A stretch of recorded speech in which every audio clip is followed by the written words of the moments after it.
E mediante aquilo que temos vivido esta semana, mediante aquilo que tem sido falado, eu não vou falar acerca de mim, ok? Vou falar acerca daquilo que Cristo tem feito em nós. Eu vou cantar uma música que é baseada no Salmo 13, e eu vou ler a música e depois vou explicar um bocadinho a seguir disto aqui. Mas antes disso, eu uma vez ouvi um cantor dizer que às vezes nós na igreja, as nossas orações parece que não são assim muito sinceras, não é? Não sei quantos de vocês é que já ouviram alguma vez alguém orar a dizer que, olha, estou desesperado, eu não sei o que é que se passa comigo, ajuda-me, Senhor. Às vezes as nossas orações são super espirituais, não é? Então eu acredito que tu vais vencer, eu acredito que tu vais superar, etc. Não quer dizer que isso não seja verdade e não esteja nos nossos corações, mas tantas vezes nós vemos salmos como este Salmo 13, em que o salmista está totalmente desesperado, está totalmente em baixo. E eu vou ler o Salmo. Até quando, Senhor, esquecer-te-ás de mim para sempre? Até quando as lutas duram dentro de mim? Até quando, Senhor, com tristeza no meu coração? Até quando, Senhor, se erguerá contra mim a tribulação? Mas ele, no final do Salmo, ele parece que vira o discurso, depois de ter desabafado com Deus, e diz: no tocante a mim, eu confio na tua graça. Regozijo-se o meu coração na tua salvação. Cantarei ao Senhor, porquanto me tem feito muito bem. Cantarei ao Senhor. Então temos falado muito acerca da questão da graça. Muitas vezes sentimos, na nossa antiga vida, quem acredita em Jesus Cristo, que estávamos assim perdidos também. Mas através de Jesus Cristo nós temos a vida eterna. É isso que acreditamos como cristãos. E podemos confiar na graça de Deus, que mesmo mediante as nossas lutas e tempestades, nós podemos acreditar num Deus que tem essa salvação. E isso realmente é graça de Jesus. Então eu vou cantar e realmente ia pedir aos irmãos que pudessem meditar um pouco acerca da letra da música, que é baseada num salmo. Pudessem pensar um pouco em vocês e na relação que nós temos com Deus.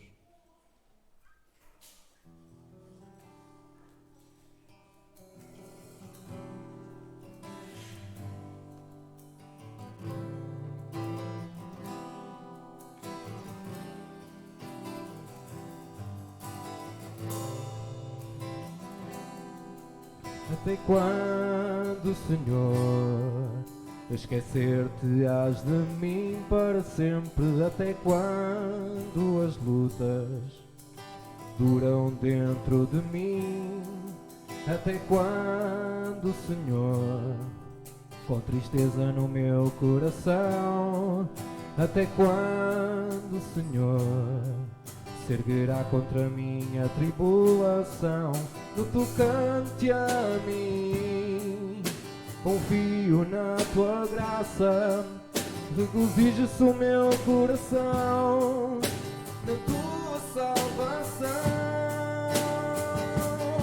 Cantarei ao Senhor, porquanto me tem feito muito bem. Cantarei ao Senhor, porquanto me tem feito muito bem. Cantarei ao Senhor, porquanto me tem feito muito bem.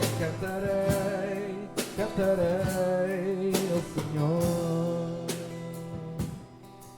Até quando, Senhor, esquecer-te-ás de mim para sempre? Até quando as lutas duram dentro de mim? Até quando, Senhor, com tristeza no meu coração? Até quando, Senhor, se erguerá contra a minha tribulação? No tocante a mim, confio na tua graça, regozija-se o meu coração na tua salvação.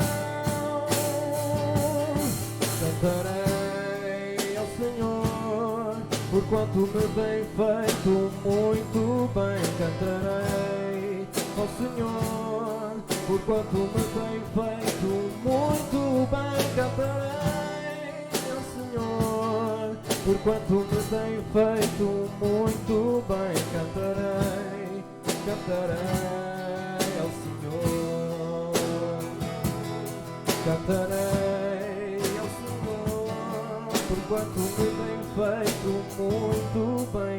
Cantarei ao Senhor, por quanto me tem feito muito bem. Cantarei ao Senhor, por quanto me tem feito muito bem. Cantarei, cantarei ao Senhor.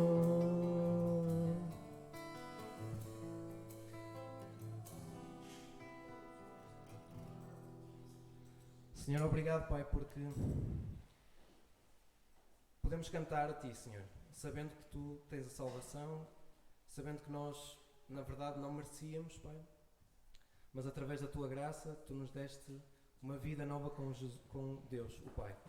Podemos ter agora acesso a Deus e, Senhor Deus, mesmo que a luta dure, até quando, sabemos que Tu nos salvas, sabemos que Tu nos curas, Senhor. Sabemos que a obra está consumada em Ti, Jesus. E Te louvamos por isso, Pai.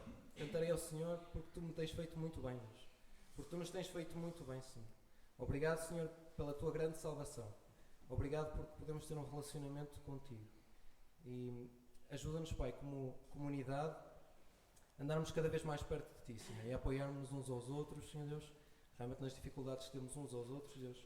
E que as pessoas que estão à nossa volta e que ainda não Te conhecem, Senhor Deus, possam vir a ter um relacionamento contigo como nós temos, Senhor. E sabemos que isso é o mais importante que nós temos na nossa vida, Senhor. E Te pedimos e Te agradecemos. Em nome de Jesus Cristo. Amém.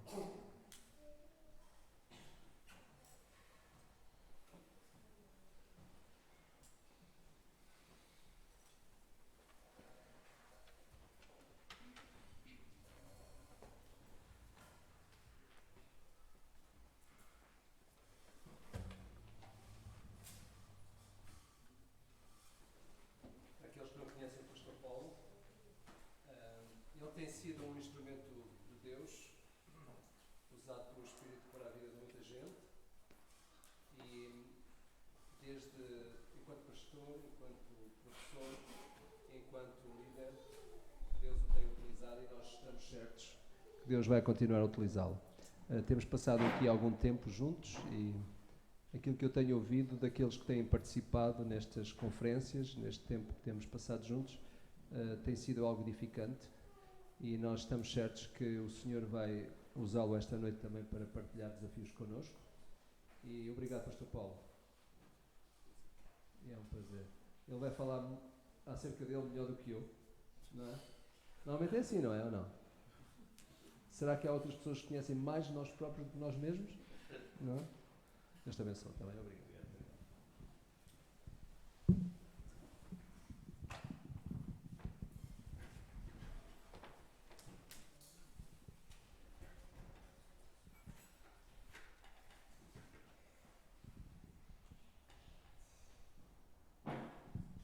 Boa noite, irmãos. Graça e paz. É um prazer estar aqui convosco. Eu sei que para alguns de vós tem sido uma semana um pouquinho intensa, com muitas atividades, com muita coisa, e portanto se algum de vós tiver necessidade de dar assim um cochilo, não é? Eu não vou contra, está bem? Os irmãos descansem, fiquem bem à vontade. É mesmo uma alegria mesmo muito grande estar aqui. Seria perfeito se a minha esposa tivesse vindo comigo, não é? Mas não tendo sido possível, agradeço muito a Deus pelas oportunidades que o Senhor nos tem dado nesta semana de conhecer algumas pessoas e também de podermos partilhar alguma coisa que temos aprendido do nosso Deus. Eu quero transmitir as saudações da minha família a todos vós. Conheço alguns já há alguns anos. Estava a comentar com a Carla e com o Jonatas que, de facto, imaginar que já temos filhos adultos e que alguns deles casados já. Ainda ontem parecíamos assim uns jovenzinhos lá no acampamento de Água de Madeiros, ainda a sonhar com o nosso futuro. Hoje já temos filhos adultos. É uma bênção de Deus podermos envelhecer, conhecendo o Senhor e podendo viver na graça de Deus. Para os que não me conhecem, o meu nome é Paulo Pascoal. Eu tenho o privilégio de ser casado, ter 3 filhas, já adultas, como falei, 2 delas casadas, as 2 mais velhas casaram nos últimos 10 meses, portanto eu agradeci alguma compaixão, porque tem sido difícil. Eu estou a recuperar do trauma do ninho vazio. Há poucos meses a nossa filha mais nova saiu de casa, não porque se zangou com os pais, mas porque, enfim, quer começar a sua vida e nós vivemos ligeiramente longe. Então essa é uma nova experiência para nós. E eu trabalho, em termos de ministério, trabalho com uma organização chamada Equip Leadership Canada, e portanto eu trabalho na área de desenvolvimento de líderes e sou o responsável pelo departamento internacional desta organização e tenho tido o privilégio de servir a Deus em vários países. E Portugal, obviamente, está na nossa lista sempre. Já é o 2º país com o maior investimento da nossa organização. Sabe-se lá porquê, não é? Sabe-se lá porquê. Mas parece que também o nosso país atrai muita gente, não é? E os turistas e também as organizações, porque as pessoas gostam muito de vir aqui. E particularmente, deixem-me dizer-vos, eu estou rendido à visão da vossa igreja e à cultura que se gerou aqui de uma grande paixão pela região, pelo Minho. Já há muitos anos que é assim, mas parece que as coisas se têm vindo a consolidar e há muita qualidade nas coisas que os irmãos fazem. Parabéns por isso. Não é sempre assim em alguns outros lugares e eu vejo a qualidade de tudo o que os irmãos fazem. Daniel, fantástica, a música muito bonita. Parecia-me assim um momento particularmente de inspiração vindo de Deus. Não acharam, irmãos? Não foi uma bênção que o Daniel cantou? Pois é, porque os salmos na Bíblia também incluem lamento, não é? E nós podemos ser honestos diante de Deus, não é assim? Podemos ser honestos. E esta é uma música muito honesta, diante de alguém que é perfeito e é soberano, e nós não somos igual a Ele, não é? E temos os nossos momentos, e podemos ser honestos com Deus. Esta noite eu quero falar-vos de honestidade, mas de uma perspectiva diferente. Quero pedir-vos que os irmãos abram as vossas Bíblias no livro do profeta Isaías, no capítulo 1, para lermos os primeiros 20 versículos. Isaías capítulo 1, versículos 1 a 20.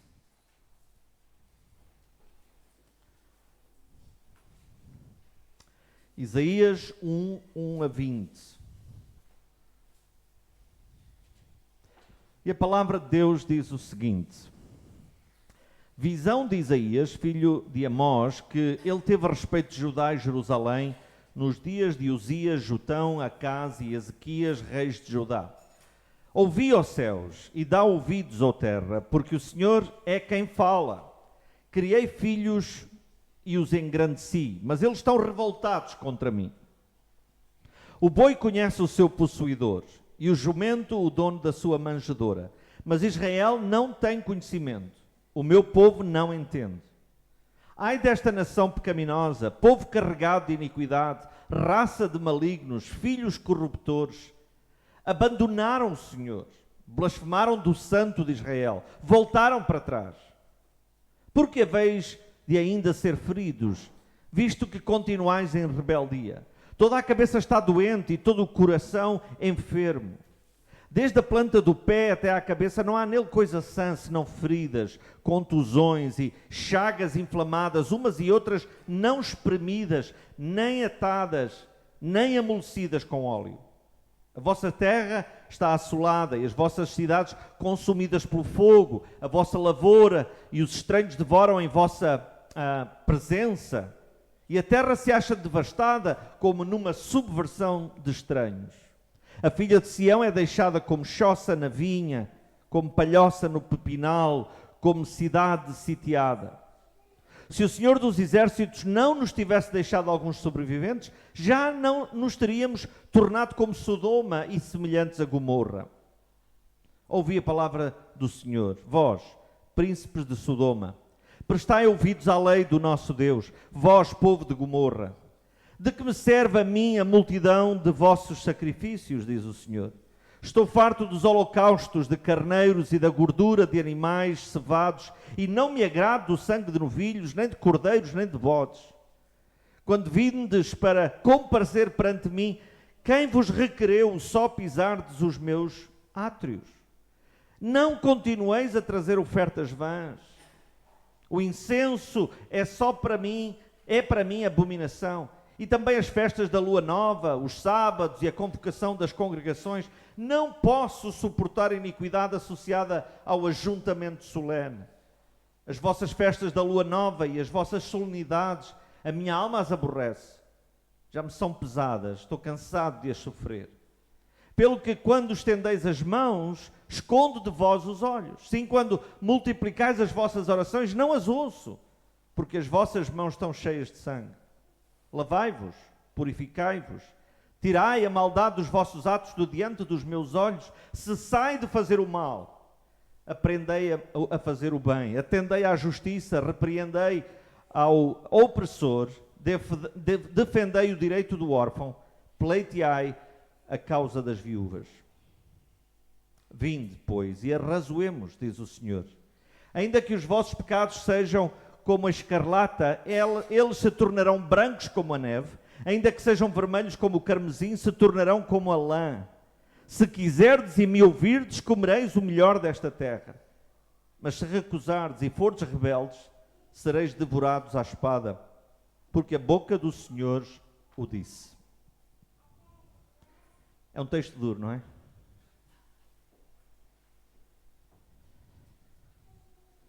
Irmãos, nós precisamos de entender a gravidade da situação de alguém que está sem Jesus.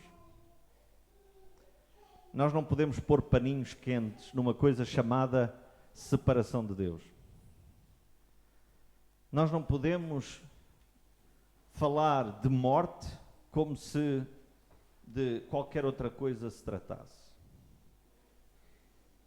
Esta é uma mensagem que é dura, mas é reveladora do estado espiritual de aqueles que ainda não conhecem ao Senhor Jesus Cristo, mesmo com prática e culto religioso. Deixem-me falar daquele que é o assunto que mais me apaixona nos últimos anos. Para grandes males, diz o povo, grandes remédios. Se fizéssemos uma sondagem sobre uma das músicas mais conhecidas no cristianismo, certamente seria Amazing Grace, a graça maravilhosa de Jesus. Cantámos aqui ontem à noite e foi tão especial. Se fizéssemos uma sondagem sobre o nome mais usado nos países de língua inglesa para identificar igrejas evangélicas, seria a palavra graça, em inglês grace. Ainda não foi há muito tempo que eu fiz uma pequena pesquisa na internet e digitei a palavra graça e apareceu de imediato um monte de ocorrências com a indicação dos nomes de igrejas com esse título, graça. Mas por que é que tantos se deleitam no tema da graça? O que é para nós verdadeiramente a graça de Deus? Bom, sabemos todos a definição típica: favor imerecido, dom gracioso, oferta de boa vontade. A graça é divina, sabemos nós, não tem nada de origem no homem, assinala o facto de que o dom da salvação é algo totalmente divino à parte dos méritos humanos. E nós sabemos que a graça é mediada pela eleição divina, pelo decreto de Deus, embora isso não elimine o livre arbítrio humano. E nós sabemos que a graça do nosso Deus é ainda algo presente em 2019, opera universalmente e visa a salvação de todos os homens. E dentro daquele sistema que os teólogos chamam graça-fé, Deus continua hoje a redimir o homem de modo totalmente à parte dos seus méritos pessoais, sem qualquer cooperação com os méritos humanos. A salvação vem exclusivamente pela fé, independentemente das obras, e isso mantém-se até hoje. Graça é, por isso, firme esperança quando já não havia esperança. E há uma surpresa boa de Deus quando nós já só esperávamos desgraça. A graça de Deus é bem explicada naquela célebre história do filho pródigo. E lá nós aprendemos que a graça não é justiça, ou seja, receber o que mereces. Graça não é misericórdia, ou seja, receber um pouco menos do que tu mereces. É graça, ou seja, é a fronteira ilimitada do amor do Pai. É Deus não nos tratar conforme nós merecíamos. E sabem, essa graça continua a afetar-nos profundamente. Deus não nos trata como de facto nós merecíamos ser tratados. Todos nós, crentes ou descrentes.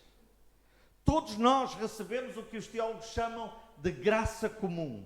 A graça de Deus é tão cheia de poder que afeta toda a nossa maneira de viver.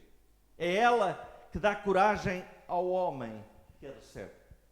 Crentes e descrentes, imaginem, experimentam graça, mesmo sem perceber. Agora, o que me espanta é que muitos dos nossos amigos, aqueles que estão connosco dia a dia, nos nossos locais de trabalho, nas nossas vizinhanças, muitos desses nossos amigos ainda estão convencidos de que Deus é perfeito, mas eles também não são más pessoas. Eles têm dificuldade em aceitar o seu estado de separação de Deus.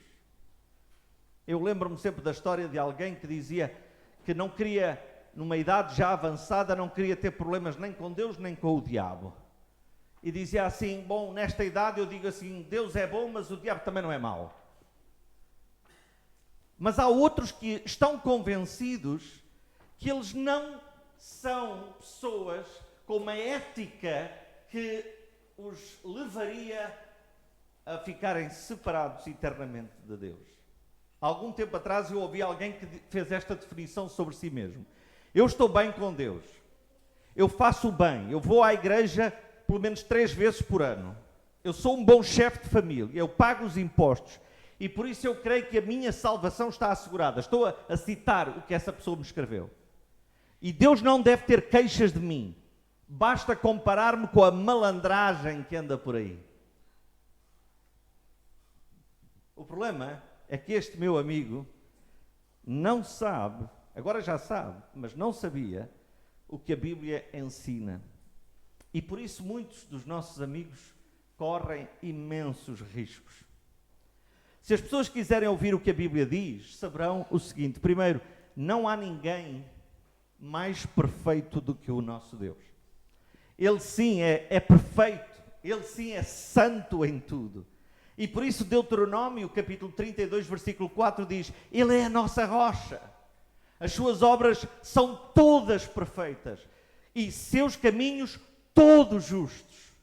Deus é fiel e jamais comete erros. Deus é bom, sábio e justo. Quem pode dizer isto sobre si mesmo? Ora, por causa da santidade de Deus, há mesmo um abismo entre um Deus que é santo e os homens e as mulheres que são pecadores. É por isso que aprendemos muito cedo, Romanos 3:23, que diz que todos pecaram e separados estão da glória de Deus.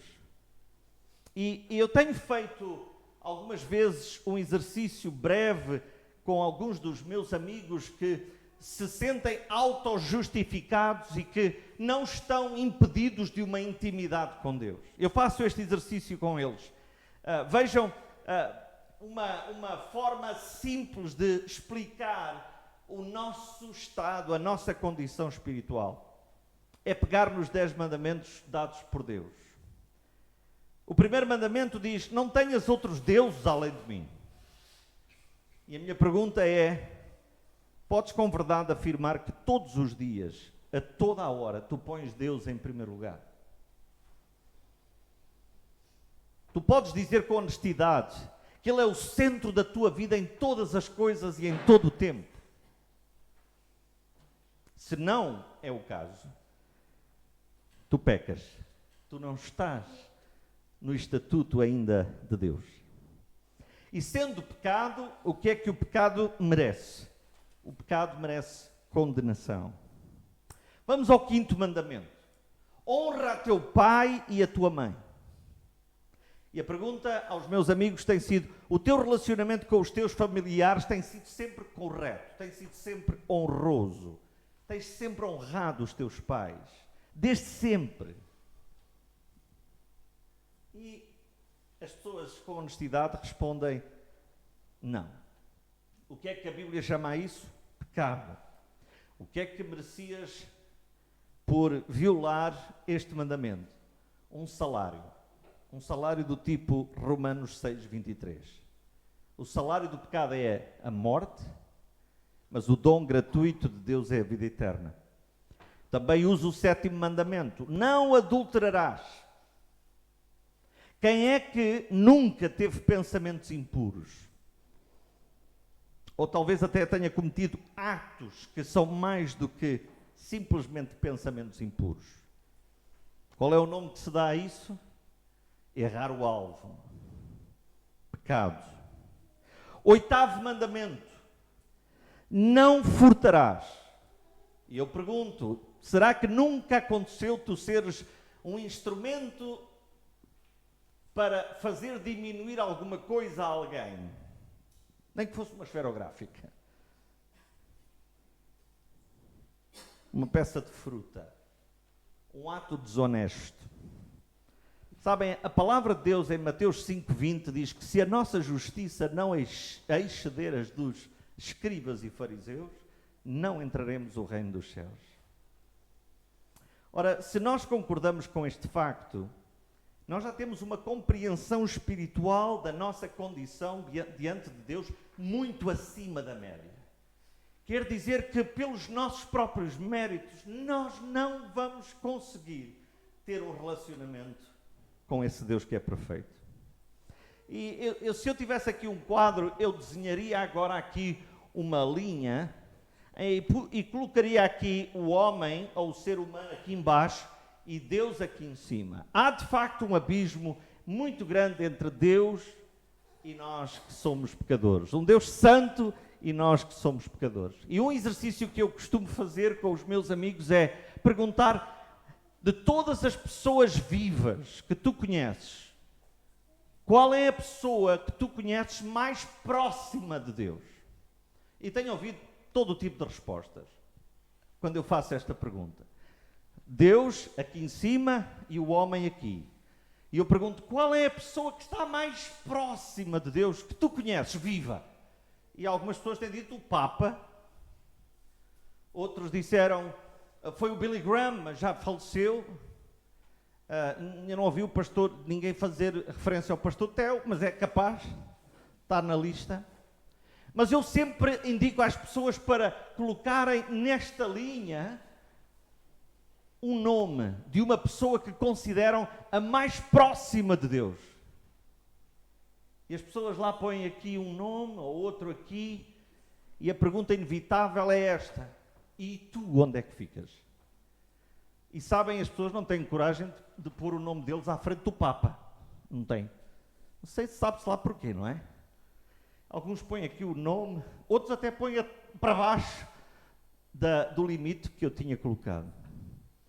E sabem, isto ajuda as pessoas a perceberem onde é que elas estão espiritualmente. Para perceberem que nós não chegamos a Deus pelos nossos próprios méritos. A Bíblia diz que tu e eu precisamos de um Salvador. Precisamos de graça. para que a nossa condição de pecadores separados de Deus seja substituída, não de forma mágica, mas seja substituída por alguém que pagou pelos pecados por nós cometidos. Ora, essa graça continua disponível para que o problema fundamental da nossa vida seja tratado. E Isaías mostra-nos, de facto, a nossa condição espiritual diante de Deus, e deixa-me dizer, a condição espiritual de pessoas religiosas diante de Deus, e apresenta uma lista tremenda de pecados que só podem ter um tratamento. Têm que ser tratados com alguém que pode, na verdade, tratar. Essa lista tremenda de pecados que o Senhor quer tratar com graça mais do que com justiça, liberta-nos de um problema essencial. Aqueles que não estão em Cristo Jesus, segundo a carta de Paulo aos Efésios, estão ainda mortos em ofensas e pecados. Vejam na lista de Isaías, no capítulo 1, versículo 2, os pecados que precisam de graça. Primeira, revolta contra Deus. O tema da revolta contra Deus, da rebelião contra Deus, é uma coisa presente neste capítulo.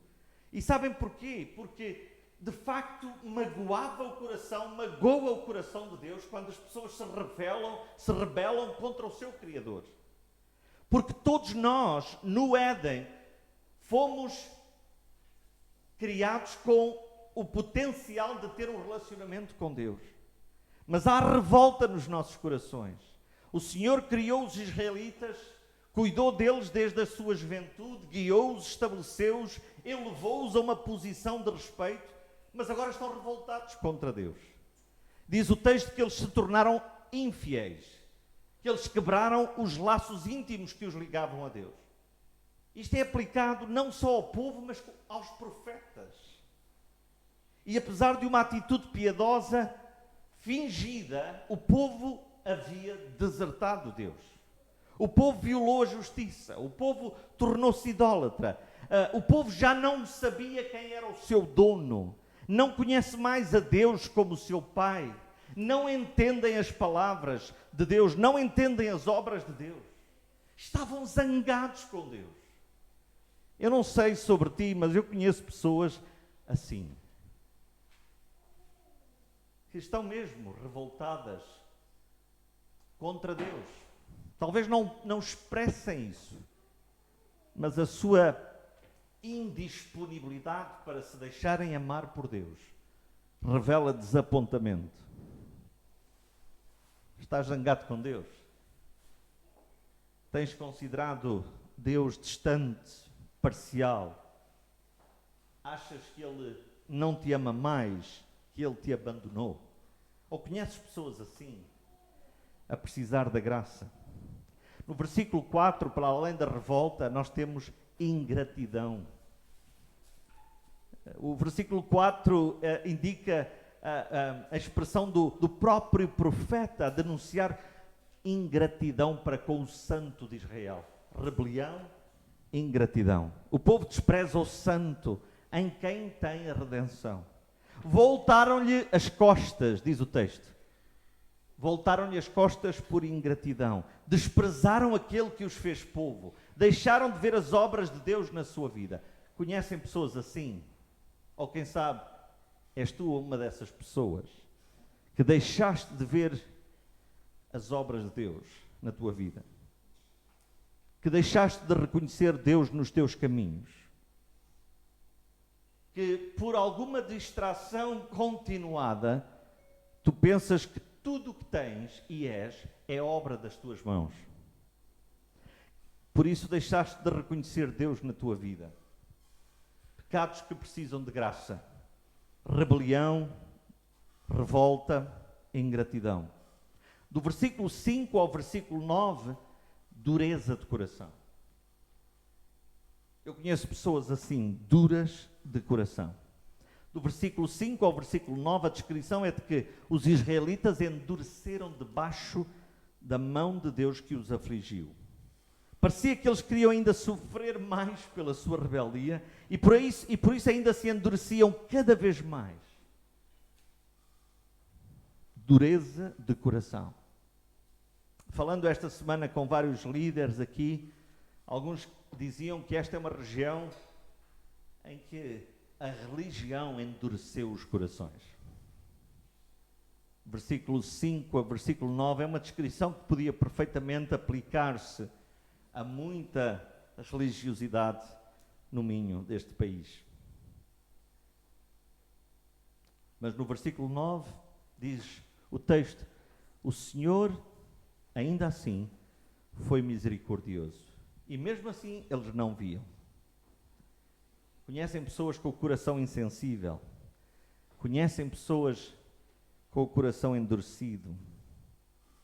Conhecem pessoas a precisar de uma cirurgia, tirando Deus o coração de pedra para que recebam um coração de carne. A dureza de coração só vai lá com a manifestação da graça de Deus.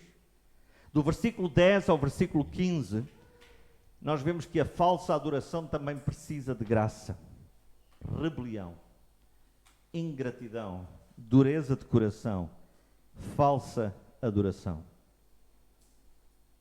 O povo tentava assegurar o favor de Deus, sabem como? Multiplicando ofertas. Atos de religiosidade. Mas o Senhor estava, diz o texto, enfadado de falsa adoração.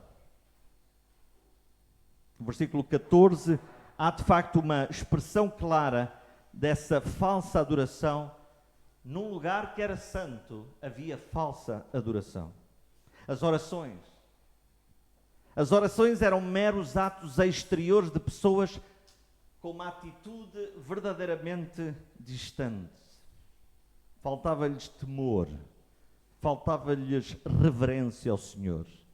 E esta adoração era manchada por uma vida que na prática resultava em opressão de viúvas e de órfãos, de falta de justiça. Analisa a tua vida de adorador. Analisa a tua vida como um adorador, dentro e fora do templo. Analisa a tua vida ao domingo e à segunda. Analisa o teu amor e o teu serviço aos outros ao domingo e à segunda. A falsa adoração precisa da graça de Deus. As boas notícias, graças a Deus, também vêm neste texto. O convite da graça ainda está de pé. Precisamos, todos nós, da graça de Deus. Começamos todos nós por reconhecer que nenhum de nós, por mais religiosos que sejamos, chegaremos a Deus se não for através dos méritos daquele que pagou na cruz a nossa redenção e que nos reconciliou consigo mesmo, morrendo na cruz para a remissão dos nossos pecados. Tudo começa quando nós aprendemos a graça de Deus e confessamos que precisamos dela. Vejam nos versículos 16 e 17. Lavai-vos, purificai-vos, tirai a maldade de vossos atos de diante dos meus olhos, cessai de fazer o mal, aprendei a fazer o bem, atendei à justiça, repreendei ao opressor, defendei o direito do órfão, pleiteai a causa das viúvas. Antes de sacrifícios, Deus quer corações quebrantados que sabem que não chegam lá se não for pelos méritos do seu Filho. Há que lavar as mãos, deixando que seja o Cordeiro a lavar o coração. Há que confessar os pecados para que da morte passemos para a vida. Há que aceitar o sacrifício expiatório, definitivo de Jesus na cruz para purificação dos nossos pecados e para nos dar aquilo que a Bíblia chama vida em abundância. Há que aprender a viver na graça, aprender a viver nos atos graciosos de Deus que Ele há de preparar para que andemos nesses mesmos atos. Viver na graça é o desafio do versículo 18 ao versículo 20. Viver na graça de Deus. Nós temos um grande Salvador e uma graça absolutamente maravilhosa. Nós não temos só perdão garantido por essa graça de Deus, nós temos vida eterna. Aqueles que se chegam a Ele com o seu pecado, com a sua culpa, são perdoados, mas mais do que perdoados, eles ganham uma nova vida. Eles passam da morte para o reino do Filho do seu amor. O crente que recebe graça vai para casa plenamente justificado. E a brancura da inocência da neve ou da lã, pela graça divina, substitui a culpa do sangue escarlate. Queridos, naquele tempo, o futuro desta nação seria decidido de acordo com as atitudes dos israelitas em relação à oferta, em relação ao convite da graça e da chamada para uma nova vida. Diz o texto que eles poderiam comer o melhor da terra ou seriam consumidos pela espada dos seus inimigos. Ainda hoje é assim. A coisa pior que nos pode acontecer é sermos enganados por aquele que veio para matar, roubar e destruir. Ainda assim, o convite da graça está aberto. E se tu já tens recebido essa graça e vives plenamente nessa graça de Deus e tens consciência do que tu eras antes de ter Jesus Cristo, tu tens hoje uma tarefa muitíssimo importante, que é viver plenamente nessa graça e convidar os que tu conheces, que não a conhecem, para viverem esse milagre da justificação. Eu quero orar por cada um de vós, para que o Senhor nos dê olhos para ver a gravidade do nosso pecado e a dimensão do perdão de Deus e a dimensão da obra regeneradora de Cristo no Calvário. Se nós percebermos o que aconteceu connosco, mais facilmente vamos poder ser instrumentos de Deus para levar outros ao caminho da graça. Pai, obrigado pela Tua palavra. Obrigado, Senhor, porque passamos de um estado de rebelião, de inimigos de Deus, para reconciliados, para justos, declarados justos, não pelos nossos méritos, mas por causa do Teu Filho Jesus Cristo. Passamos de enganados pelos nossos próprios erros, o nosso engano, as nossas maneiras de ver a vida, para podermos ser finalmente perdoados, limpos de toda a injustiça. Senhor, que grande salvação é esta que Tu nos preparaste. Nós Te louvamos por isso. E pedimos que Tu nos ajudes a passar esta mensagem e a viver esta mensagem, sabendo que era morte a nossa vida e hoje em Cristo temos vida. Nós Te louvamos, Senhor, por essa grande mensagem e pedimos que Tu nos ajudes a partilhá-la com todos aqueles que estiverem à nossa volta. Senhor, dá-nos o Teu Santo Espírito para nos dar revelação de como comunicar essa mensagem, mas sobretudo dá-nos a Tua unção para podermos viver essa mensagem. Nós oramos assim no nome de Jesus Cristo. Amém.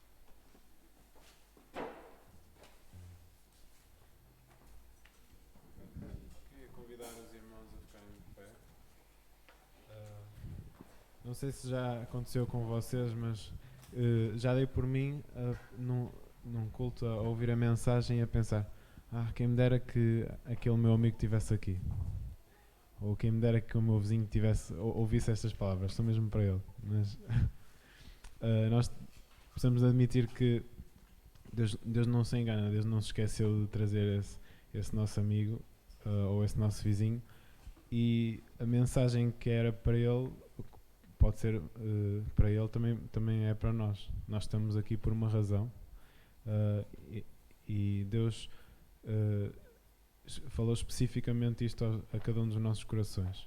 Então eu queria desafiar cada um de vocês a perceber qual é a parte endurecida que está no vosso coração, no meu coração, e a cantar esta música pedindo a Deus para nos ajudar a ser fiel.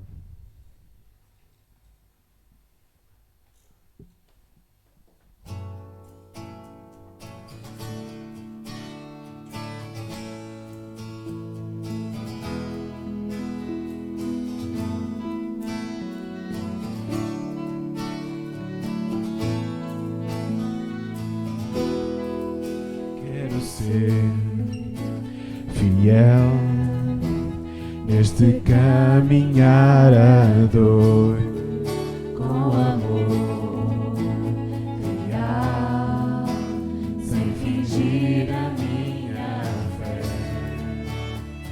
ver o que acredito, não falar do que não vivo. Quero ser fiel, Senhor. Quero ser fiel neste caminhar a dor, com amor real, sem fingir a minha fé, viver o que acredito, não falar do que não vivo. Quero ser fiel, Senhor. És digno de adoração total, porque és santo. Deixarei por trás o mal, quero viver para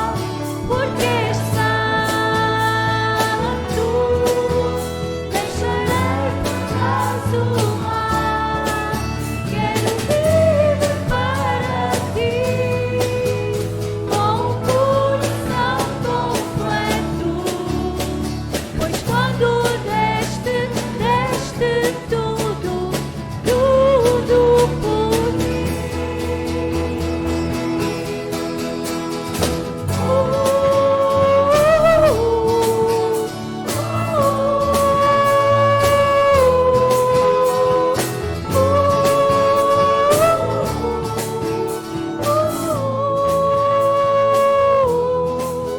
Quero ser fiel neste caminhar a dois, com amor real, sem fingir a minha fé, viver o que acredito, não falar do que não vivo.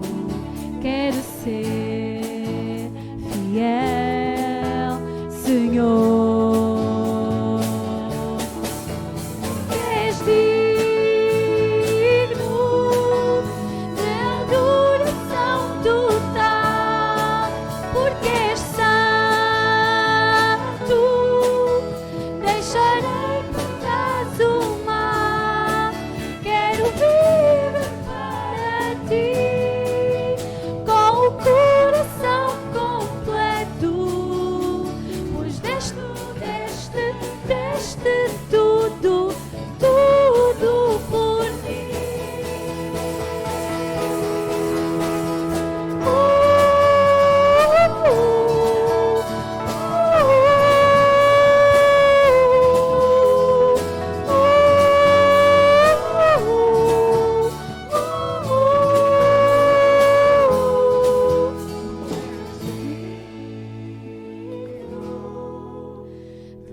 Adoração total, porque és santo.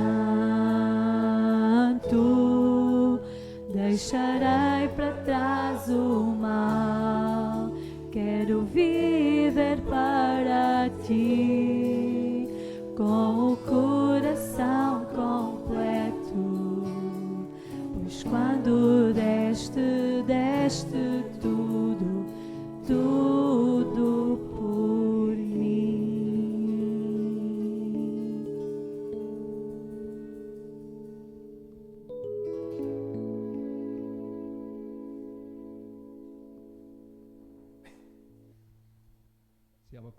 acho que não é justa é nós sairmos do lugar de adoração com um sentimento de culpa. Cristo levou a nossa culpa. Quando nós somos desafiados, temos duas hipóteses. Ou nós pedimos a Deus ajuda para mudar alguma coisa na nossa vida, ou nós ficamos mais culpados ainda do que quando chegamos cá. E não é esse o espírito do culto cristão. É que nós saiamos com a liberdade que Cristo nos oferece. A reflexão que fica para mim esta noite é a mesma que eu espero que fique para cada um de vocês, ou talvez outra, mas que saiamos desafiados aqui. A reflexão que eu faço é: estava sentado, estava a examinar, e vou fazer isto durante a próxima semana. Se a minha segunda-feira e a minha terça é igual ao meu domingo, em termos de santidade, em termos daquilo que eu devo ao Senhor. Esta é a minha reflexão. Talvez vocês tenham outra. Mas saiamos daqui deste lugar pedindo ao Senhor que Ele nos dê a força dEle para que nós possamos fazer com que não haja culpa num coração que está liberto por Cristo. Vamos orar. Pai, obrigado por este tempo que separamos de uma forma diferente para estarmos aqui. Pedimos, Senhor, que os nossos dias de semana sejam iguais na devoção àqueles que nós tributamos no dia de domingo. E que os nossos caminhos, Senhor, sejam sempre retos diante de Ti. Que nós não ouçamos aquilo que está escrito neste texto que lemos a respeito do povo de Israel. Pai nosso, não é justo que nós nos sintamos culpados, abatidos, tristes, quando afinal de contas uma grande obra foi feita para que nós nos tornássemos pessoas livres e recebêssemos a justiça que Cristo pagou por nós. Por isso, não há mais culpa, não há mais sofrimento, porque Cristo fez isso. Ajuda-nos a vivermos em novidade de vida. Que a nossa adoração todos os dias seja a adoração ao Deus que é único. Leva-nos em bem para os nossos lares, Senhor, e que amanhã possamos estar aqui com um espírito de renovação, de alegria, de satisfação, e apesar de ser domingo, Senhor, que o façamos como outro dia qualquer da semana, em santidade diante do Senhor. Abençoa os nossos corações. Obrigado pelo pastor Paulo. Abençoa também esta noite, que ele receba de Ti o ensinamento para o dia da manhã, e que, ó Deus, no dia da manhã possam vidas perceberem que sem Cristo não podem andar. Fica connosco, nós oramos agradecidos em nome de Jesus. Amém. Amém. Podem sentar. Amanhã, como sabem, às 10 estamos cá para uma EBF especial, uma EBD especial, neste caso uma escola bíblica dominical que vai exatamente das 10 até às 10h45. Depois vamos fazer ali um intervalo de 15 minutos e às 11 nós vamos começar o culto, está bem? Aquela maneira normal. Eu estava a dizer ao pastor Paulo, isto não é normal, começarmos tarde, a sério que não é. Vocês podem testemunhar, pois não? Então, vamos começar mesmo às 11 horas amanhã, vamos começar mesmo às 10. Aqueles que não estiverem cá nessa hora vão perder aqueles minutos que não ouvirem, está bem? Estou certo disso. Portanto, uma boa noite para todos. Se quiserem ainda comer uma sopa, há ali na cozinha. Se quiserem ainda, não é caldo verde, mas é uma sopa muito boa, não é? Então, estejam à vontade, se quiserem conviver, que Deus vos leve até a vossa casa e sejam abençoados o resto deste dia. Está bem? Obrigado, pastor Paulo, mais uma vez. A bênção. Obrigado.